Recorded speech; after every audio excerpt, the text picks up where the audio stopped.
NWNS या परीक्षेमध्ये आपण जवळपास जो 8वीचा सिलेबस आहे तो पूर्ण कव्हर केलेला आहे, बरोबर. तर स्कॉलरशिप जी परीक्षा आहे त्याला आपल्याला फक्त किती दिवस बाकी आहेत? अप्रॉक्सिमेटली 1 महिना आणि 10 दिवस, बरोबर. तर आता या दिवसामध्ये आपल्याला काय करायचं आहे की जे प्रिव्हियस इयर क्वेश्चन्स आहेत, प्रिव्हियस इयर म्हणजे काय, मागील वर्षी परीक्षेमध्ये जे विचारण्यात आलेले प्रश्न आहेत, है ना. तर आपण आता 2025 पासून मागे जाणार आहोत. लक्षात आलं? जसं की आता आपण 2025 चा पेपर अगोदर घेऊ, त्यानंतर 24, त्यानंतर 23 या पद्धतीने आपले लेक्चर्स राहतील, ठीक आहे ना. आणि मिक्स पद्धतीने तुम्ही शिकण्याचा प्रयत्न करायचा. तर पहा, पहिलं गणित आहे 10 12 दराने 10,000 रुपयाचे 2 वर्षाचे चक्रवाढ व्याज व सरळ व्याज यामधील फरक किती? तुम्हाला आठवत असेल की जे चक्रवाढ व्याज आहे ज्याला आपण कंपाऊंड इंटरेस्ट म्हणतो, बरोबर. तर हे काढण्याची एक पद्धत आहे. अगोदर काय काढावे लागते बरं? रास. काय करावे लागते? रास. रासचं सूत्र आहे ए बरोबर T in bracket 1 plus R upon 100 to the power n. आणि त्यानंतर कंपाऊंड इंटरेस्ट काढायचा असेल तर अशा वेळेस आपण जी रास आहे त्यामधून मुद्दल काय करतो? वजा करतो. आणि जे सिंपल इंटरेस्ट आहे, सरळ व्याज, यामध्ये याचा थेट फॉर्म्युला आहे. काय आहे? पी प्रिन्सिपल म्हणजे काय? मुद्दल. त्यानंतर आर म्हणजे रेट ऑफ इंटरेस्ट, दर. टी म्हणजे टाइम पिरियड आणि त्याला 100 ने काय करायचं? डिवाइड करायचं. आता असं होऊ शकतं की काही विद्यार्थी अगोदर कंपाऊंड इंटरेस्ट काढतील, त्यानंतर सिंपल इंटरेस्ट काढतील आणि त्यानंतर दोघांमधला फरक आपण काढू. आता इथं हे तुम्हाला माहित आहे की सिंपल इंटरेस्ट पेक्षा कंपाऊंड इंटरेस्ट म्हणजे चक्रवाढ व्याजाची रक्कम कशी असते? जास्त असते. परंतु या संदर्भात मी तुम्हाला एक ट्रिक दिली होती की जर तुम्हाला व्याजातील फरक म्हणजे डी म्हणजे काय? डिफरन्स. डी म्हणजे काय? डिफरन्स. कशामधला डिफरन्स आहे? चक्रवाढ व्याज व सरळ व्याज यामधला फरक काढायचा असेल त्याचं सूत्र दिलं तुम्हाला P in bracket R upon 100 to the power 2, बरोबर. हे सूत्र मी दिलं होतं. आणि हे सूत्र सांगताना मी तुम्हाला म्हणलं होतो की जेव्हा फरक काढत असताना फरक जर 2 वर्षाचा असेल तर अशा वेळेस हे सूत्र काय असतं? अप्लिकेबल असतं, करेक्ट. मग आता प्रिन्सिपल किती आपल्याकडे? 10,000. त्यानंतर आर रेट ऑफ इंटरेस्ट किती आहे? 12 डिवायडेड बाय 100 आणि त्याचं काय घेणार आपण? स्क्वेअर घेणार. येते लक्षात? सो आता काय होईल बरं? हे 10,000 ला 10,000 गुणिले 12चा स्क्वेअर किती आहे? 144. 100 चा स्क्वेअर 10,000, बरोबर. मग 10,000 ला 10,000 काय होतील या ठिकाणी? कट होतील आणि शिल्लक राहणारी जी अमाऊंट आहे ती अमाऊंट किती रुपये येईल? 144 रुपये. आणि म्हणून याचे गणित दिलं होतं त्यामध्ये थेट difference is equal to P in bracket R upon 100 to the square या फॉर्म्युल्याच्या साहाय्यानं आपण थेट उत्तर काढलं. ते उत्तर किती आहे? 144. आपला सेकंड प्रॉब्लेम जो आहे तो आहे की 10 दराने 10,000 रुपये मुद्दलाचे 3.5 वर्षाचे चक्रवाढ व्याज किती? बरोबर. आता यामध्ये अगोदर आपण 3 वर्षाचं काढू आणि त्यानंतर काय करणार आपण? अर्ध्या वर्षाचं काढू, चालेल. तर पहा, सर्वात अगोदर मला सांगा दर किती आहे? 10. मुद्दल प्रिन्सिपल किती आहे? 10,000. आणि सुरुवातीला आपण n किती घेणार आहोत? 3, बरोबर. आणि त्यानंतर आपण पुरवणी 6 महिन्याचं काढू. आता यामध्ये अगोदर आपण 3 वर्षाची जी रास आहे त्याला काय कन्सिडर करू? A1 काढायचा असेल तर 30 in bracket 1 plus r upon 100 to the power n. सांगा प्रिन्सिपल किती आहे 10,000 एक अधिक रेट ऑफ इंटरेस्ट किती आहे 10 छेद 100 आणि घातांक किती 3 0 ला 0 कॅन्सल मग हे 10,000 गुणिले 10 एक 10 10 आणि 1 11 छेद 10 चा काय घ्यायचा आपल्याला घन घ्यायचा आहे मग 10,000 ला 10,000 11 चा घन आहे 1331 आणि 10 चा घन आहे 1000 मग 3 ला 3 शून्य काय झाले कॅन्सल आणि 1331 ला आपल्याला 10 न जर गुणला आपण तर जी रास आहे ती किती आली 13,310 ही रास किती वर्षाची आली फक्त 3 वर्षाची आता इथून पुढचा नियम तुम्हाला आठवत असेल की मी तुम्हाला म्हणलो होतो की जेव्हाही तुम्हाला अर्ध वर्ष काढायचं असेल है ना अशा वेळेस तुम्ही रेट ऑफ इंटरेस्ट काय करायचा हाफ करायचा किती करायचा हाफ करायचा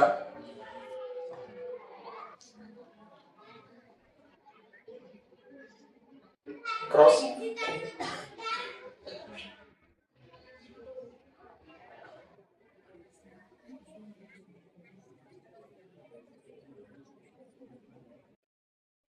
तर आता 3 वर्षानंतर आपण मुद्दल फीस घेणार आहे का बरं 10,000 नाही तर आता आपल्याला मुद्दल काय घ्यावं लागेल 13,310 आणि रेट ऑफ इंटरेस्ट जो 10 आहे 6 महिन्यासाठी किती घेणार तुम्ही अर्धा घेणार जर 3 महिन्यासाठी असेल तर 1/4 बरोबर आहे का तर आता नवीन कंडिशन नुसार जी प्रिन्सिपल मला सांगा आता हे जे प्रिन्सिपल आपण घेऊ आपण मुद्दल ती मुद्दल काय घ्यायची आपल्याला 3 वर्षानंतरची रास घ्यायची आहे मग 3 वर्षानंतरची रास कोण आहे 13,310 हे घ्यावं लागेल त्यानंतर n मुदत जी आहे मुदत आता 6 महिन्यासाठी आपण रेट ऑफ इंटरेस्ट अर्ध करणार म्हणून वर्ष किती घ्यायचं 1 n बरोबर 1 घ्यायचं आणि रेट ऑफ इंटरेस्ट हाफ घ्यायचा होता मग 10 ला 2 ने जर भागितलं तर उत्तर किती येतं 5 मग अशा केस मध्ये आता जी नवीन रास काढू आपण तिला काय कन्सिडर करू आपण A2 p च्या जागी काय लिहिणार आपण A1 in bracket 1 plus r upon 100 आणि त्याचा घातांक काय लिहिणार m तर किमती टाकू सांगा A1 ची किंमत किती आहे 13,310 इन ब्रॅकेट आता ठीक आहे रेट ऑफ इंटरेस्ट आपल्याला अर्धा केला आपण किती आला 5 छेद 100 आता घातांक घ्यायची गरज आहे का नाही कारण घातांक 1 आहे मग 13,310 गुणिले 5 एक 5 दोन्ही 10 20 एक 20 आणि 1 21 21 छेद किती 20 हे 0 0 कॅन्सल मग आता आपल्याला काय करावं लागेल 1331 ला किती न गुणावं लागेल 20 न गुणावं लागेल बरोबर 21 न सांगा किती भागाकारातले 2 राहिले ओके ठीक आहे चल पुढे काय करता येईल आपण गुणाकार करूया आपण बरोबर ना 21 एक 21 कॅरी किती केले आपण 2 21 3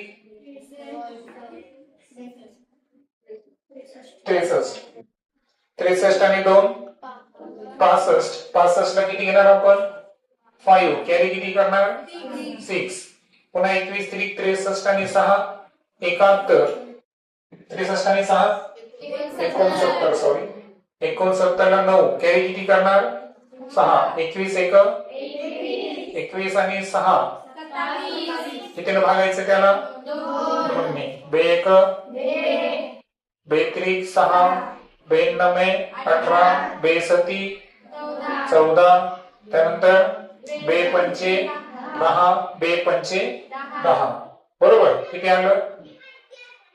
13,975 रुपये आणि 50 पैसे. काही झिरोला काही अडचण नाही. आता आपली मूळ प्रिन्सिपल जी आहे ती किती आहे? 10,000.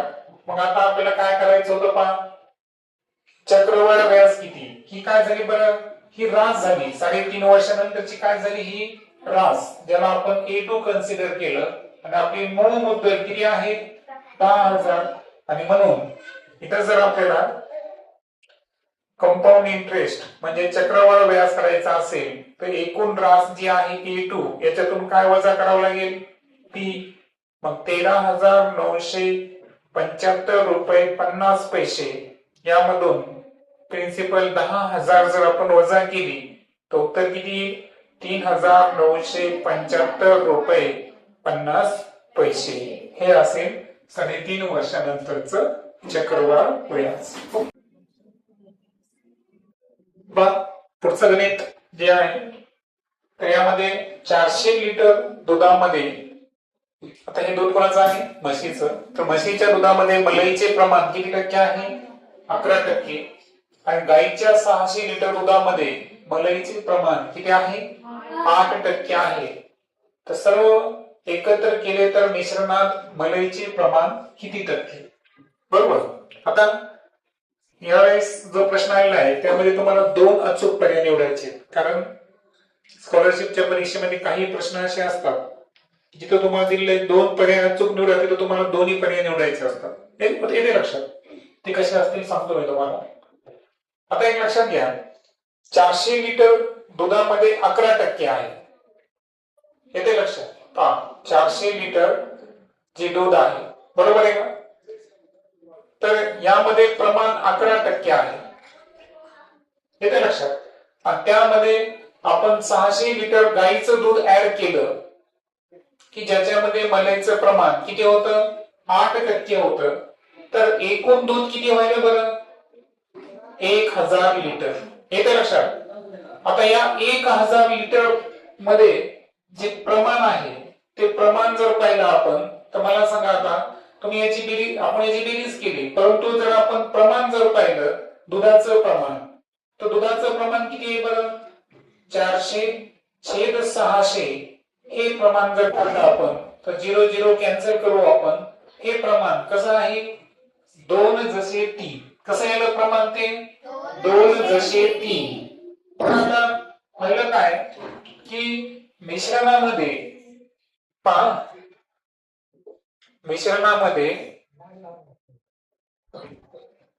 जे गाईचे दुधाचं प्रमाण आहे ते किती आहे? इथं आपण प्रमाण जे आहे दुधाचं प्रमाण आहे 2:3. दुधाचं प्रमाण कसं आहे?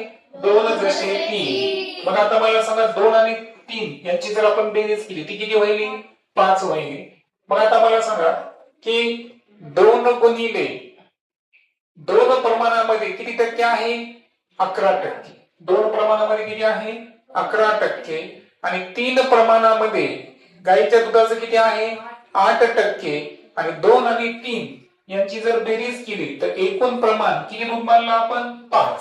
बरोबर आहे का? कारण आपण जेव्हा संक्षिप्त रूप घेतलं होतं तर 1,000 न घेता, है ना, 1,000 म्हणजे जसं 400 जसे 600 असं प्रमाण होतं, तर ते प्रमाण संक्षिप्त किती घेतलं आपण?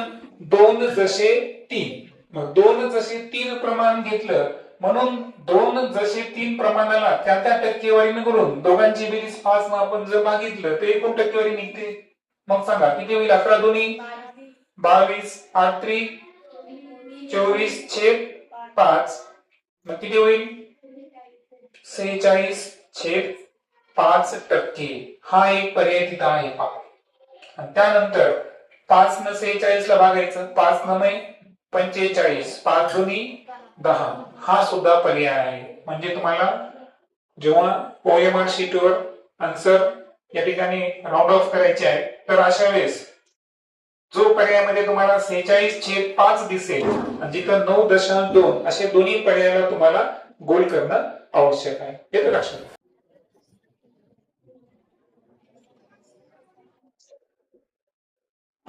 नेक्स्ट प्रॉब्लेम आहे ए स्क्वेअर प्लस बी स्क्वेअर ची किंमत किती दिली आहे 325.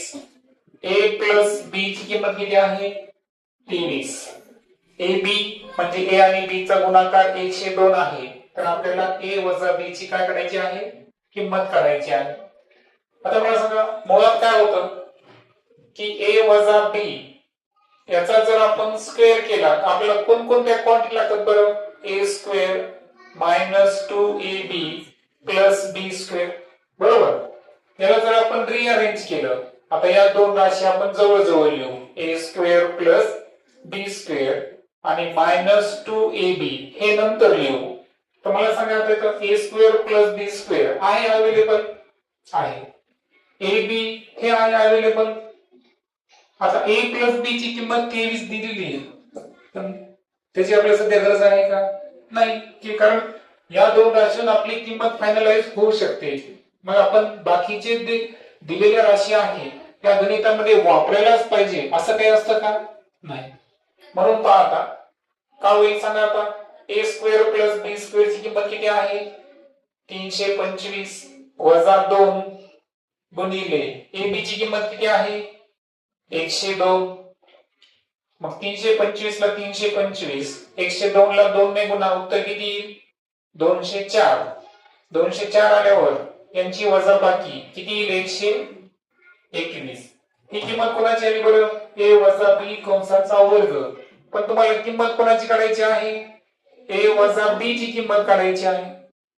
मग आता आपल्याला काय करावं लागेल की इथं जे ए वजा बी कंसाचा वर्ग आलेला आहे तर याला आपल्याला काय करावं लागेल पहा इकडे पण वर्ग लिहायचा आहे आणि 121 हा कोणाचा वर्ग आहे 11चा वर्ग आहे. मग इथं आपण लिहू काय घ्यायचं आपल्याला वर्गमूळ घेऊन जर घेतलं आपण तर ए वजा बी बरोबर थेट उत्तर किती आलं 11. म्हणजे गणितामध्ये कुठेही आपण A plus B is equal to 23 याचा कुठे वापर केला का नाही. तर असं लॉजिकली आपण अशा गणितामध्ये चढायचं म्हणजे अशा काही किमती असू शकतात की जे आपल्याला डिस्ट्रॅक्ट करतात हे की नाही. आपल्याला वाटतं आपण तर ती वापरलंच नाही परंतु आपण आपल्या सूत्रानुसारच चालायचं. कधी कधी एक्सेस इन्फॉर्मेशन शक्यता असते देण्याची. ओके शेवटच्या गणितामध्ये आपण नफा आणि तोटा या संदर्भात चर्चा करणार आहोत. 50 रुपयास एक याप्रमाणे एका दुकानदाराने 100 वस्तू खरेदी केल्या. त्यातील 2 वस्तू खराब झाल्यामुळे फेकून दिल्या. आता 100 मधल्या 2 खराब झाल्या किती शिल्लक राहिल्या 98.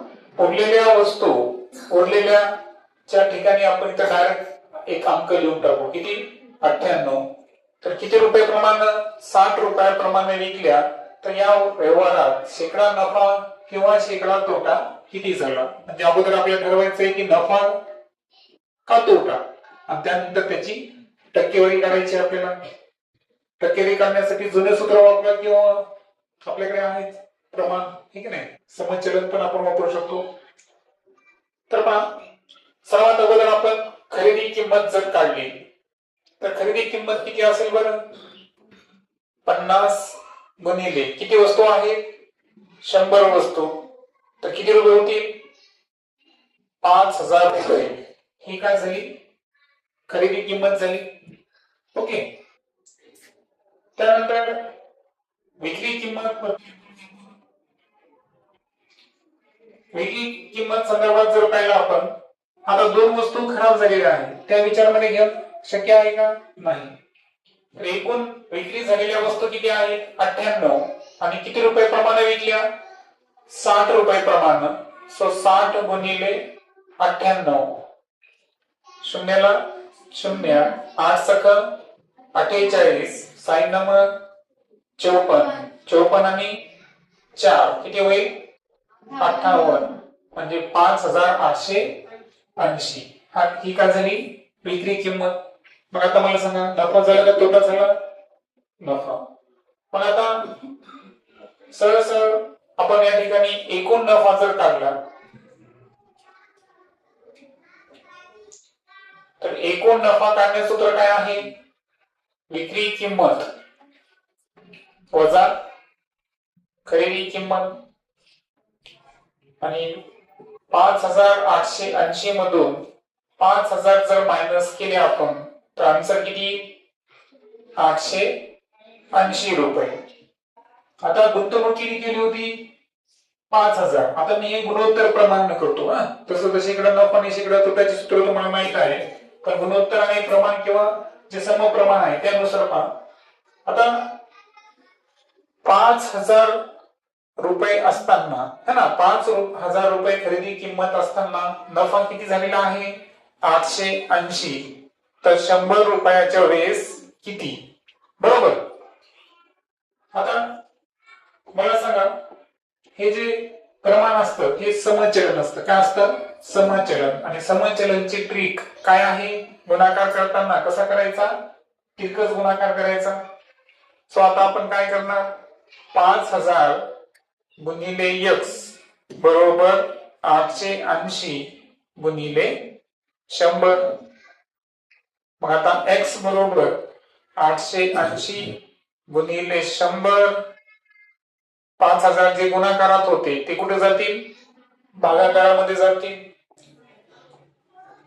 देन आता किती झिरो कट होऊ शकतात, इथं 3 झिरो कट होऊ शकतात. मग x बरोबर 88/5